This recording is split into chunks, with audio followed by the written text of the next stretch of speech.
Hello বন্ধুরা, আজকে আমাদের গোলাপগঞ্জে সেই ভাইরাল মিলন মেলা হচ্ছে, বউ মেলা যেটাকে বলে।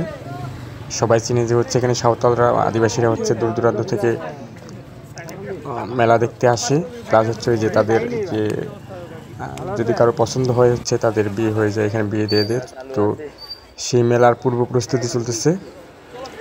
সকালবেলা আমি দেখাতে নিয়ে আসলাম যে কী অবস্থা, আবহাওয়ার আপডেট, রাস্তাঘাটের কী অবস্থা দেখতে পাচ্ছেন। মোটামুটি একটু স্যাঁতস্যাঁতে অবস্থা, একটু কর্দমাক্ত রাস্তা।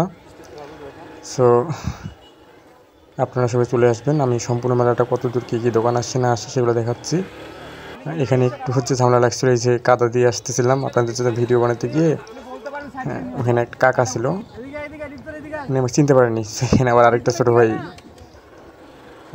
বুঝতে পারেনি। সো এই যে দেখেন, তো এখন এই যে সেই ছোটো ভাইটা আমাকে ডাকতেছিল, বলে দূর থেকে তার কাছে গিয়েছিলাম, গিয়ে বললাম কিরে ডিপজল, তুই কি আমাকে চিনতে পারিস নাই? তুই আমাকে এভাবে বলছিস, হতো না আমাকে সরি বলতো যে সরি, বুঝতে পারিনি তোমাকে যে দূর থেকে তুমি এটা বলতো যে তোমাকে আমি অনেকদিন পর দেখলাম। সো তারপর আমাকে সরি টরি বললো। পরে ওখান থেকে এসে সম্পূর্ণ মেলাটা আমি আপনাদের দেখাচ্ছি। বহুত দোকানপাট চলে এসেছে। সো সম্পূর্ণ আয়োজন আপনাদের জন্য, আপনারা সবাই চলে আসবেন। এখানে আমার একটা কাকার সাথে দেখা হয়েছিল। আর ওই যে উপরে কিছু পিচ্ছি আমার বোন হবে, ওরা ছাদে ছিল, ওরা আমাকে ডাকতেছিল, হাই দিচ্ছিল, শুনতে পাবেন এখন। তো এই আর কি, আমাদের এখন গোলাপগঞ্জ কেন্দ্রীয় দুর্গা মণ্ডপে। না না, বৃষ্টি কিছু আসবে, সব এখন বসে যাবে।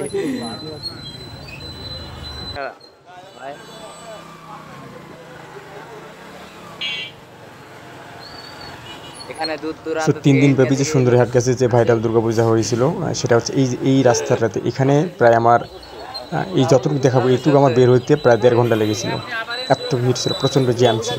5 মিনিটের রাস্তা 1.5 ঘন্টা লেগেছিল। তো এই যে এইটুকু রাস্তার মধ্যে প্রচণ্ড জ্যাম ছিল। তো এই সোজা রাস্তা দিয়ে সুন্দরীতে যাওয়া যায়। আর এদিকে আমাদের গোলাপগঞ্জ কেন্দ্রীয় দুর্গাপূজা হয়। এখানে আবারও আমার ছোট ভাইয়ের সাথে দেখা হয়, রনি নাম। সো এখন আমি দুর্গাপূজায় ঢুকতেছি। তো এই আর কি, এটা আমাদের কেন্দ্রীয় দুর্গাপূজা গোলাপগঞ্জের। মানে সম্পূর্ণ বাজার জুড়ে আমাদের মেলাটা হয়ে থাকে, সম্পূর্ণ বাজার জুড়ে আর কি। সম্পূর্ণ গোলাপগঞ্জ প্রত্যেকটা রাস্তায় দোকান থাকে, জিলাপির দোকান থেকে শুরু করে সকল ধরনের দোকান মেয়েদের ব্যবহৃত। সো এখানে আবার সামনে ভ্যান রেখেছিল। আমরা ব্রেক দিয়ে ওনাদেরকে বললাম যে আপনারা ভ্যানগুলো একটু সাইড করে রাখেন। পরে আবার একজন এসে ভ্যানটা সাইড করলো, তারপর আমরা বেরিয়ে গেলাম।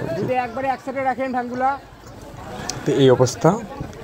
তো এখন যতটা ফাঁকা দেখছেন, প্রচণ্ড জ্যাম হয়, কিন্তু মানে মানুষ ঢোকা যায় না। তো আপনারা চলে আসবেন একটার মধ্যেই পুজো দেখতে। সামনে শেষে আপনাদের সারপ্রাইজ আছে, এই যে আপনাদের নিরাপত্তার ব্যবস্থা। সেনাবাহিনী স্যাররা সেনাবাহিনীর অফিসাররা এখানে চলে এসেছে নিরাপত্তা দেওয়ার জন্য বা প্রদর্শন করার জন্য।